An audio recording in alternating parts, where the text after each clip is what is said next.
Hi, Raymond here, and I'm sharing with you the five key challenges around working together with your family and spouse to build a sustainable business. If you enjoy the content and find it valuable and useful, please like, comment, share, and subscribe.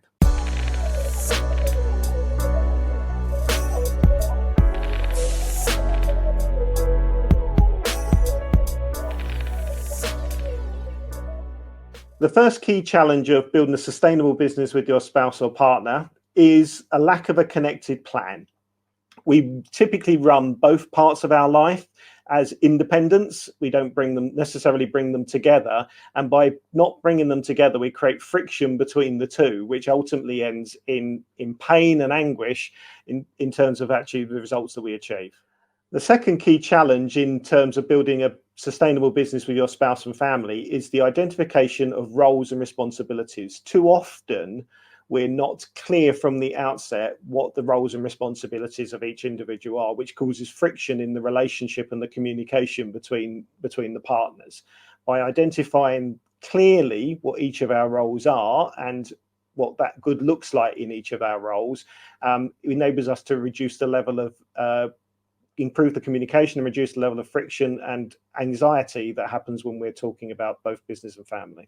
The third key challenge to building a sustainable business with your family and spouse is the lack of decision making or clarity around how you make decisions, and the challenge being that we make decisions in isolation for both the business and the family independently.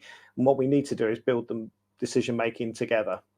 The fourth challenge to building a sustainable business with your family and spouse is communication. And I'm not talking about the fact that we talk, it's the way and being consistent of ensuring we have communication. Too often, the conversation is over the washing up or over cooking or over the eating dinner that we actually talk about the business. And what we actually need is a sustainable, consistent way of having communication about the two together. The fifth key challenge around building a sustainable business with your family and spouse is around understanding what peace of mind looks like. And that is about understanding what matters most for the other person and for each other, so that you're able to create the right foundations that connect at the base level on a day-to-day basis what matters both to most of you. So the solutions to building a sustainable business with your family and spouse to tackle the challenges that we've just outlined are firstly to create common goals for you and your family alongside your business and to share them together, to work on them, to work together to put those common goals in place, not independently, but as a partnership and as a team.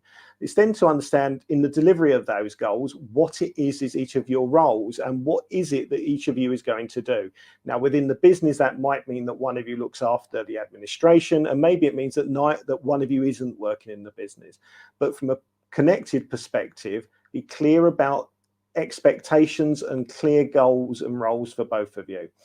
That means once you've got those clear roles and goals, it's important to find a way of communicating and actually being clear about the way you're going to communicate. So, for example, at the dinner table, there will be no discussion about the business.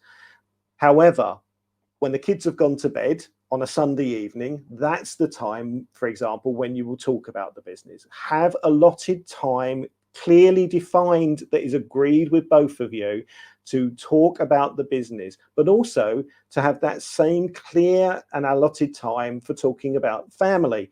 And for those of you that have children, engage the children appropriately in the business conversation, but also in the family conversation.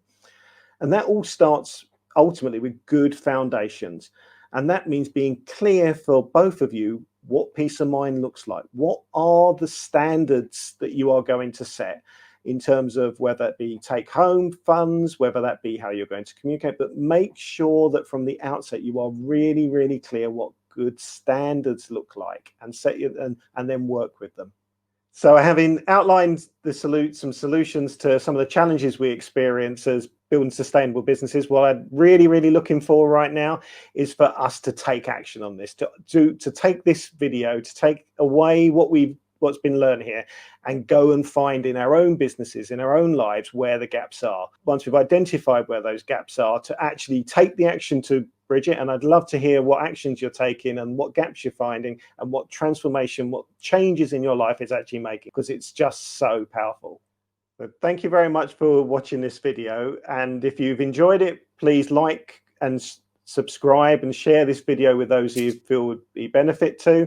What I'd really love to know is in the comments is you share your experiences, but also other topics that you'd like me to cover going forward. So it's been great having the opportunity to share this video with you, and I look forward to speaking to you again soon.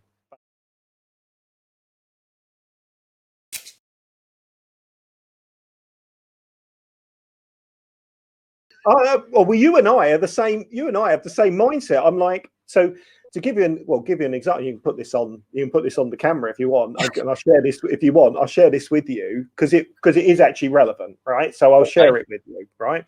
Which is that until about 10 years ago, maybe 12 years ago, I would bring the money in. It would come into my account, and then when I was kind of remembered to do it, I would transfer across the money to Luann. What you then find is that I maybe not always was on time sharing the money, and maybe not necessarily always the right amount of money, because I decided to get something instead. So what we did when we changed, actually when I went and started work at Odgers, was I got a tap on the shoulder that said, this is the bank details to get them to pay your salary into. And actually, it was like, I will then take from the household funds. But I also do say to business owners, because I would say I'm not necessarily the greatest with my own money in the household. I don't look after the household funds. The reason why I don't look after the household funds or our money is because Luann's so much better at it than I am. So I always say to business owners, if you're not good at looking after money, and that doesn't mean you don't understand money, and it doesn't mean that you're not good with money, is that if someone who's got more discipline around what's needed on a day-to-day basis, let them look after it. And typically, it's not the person who runs the business.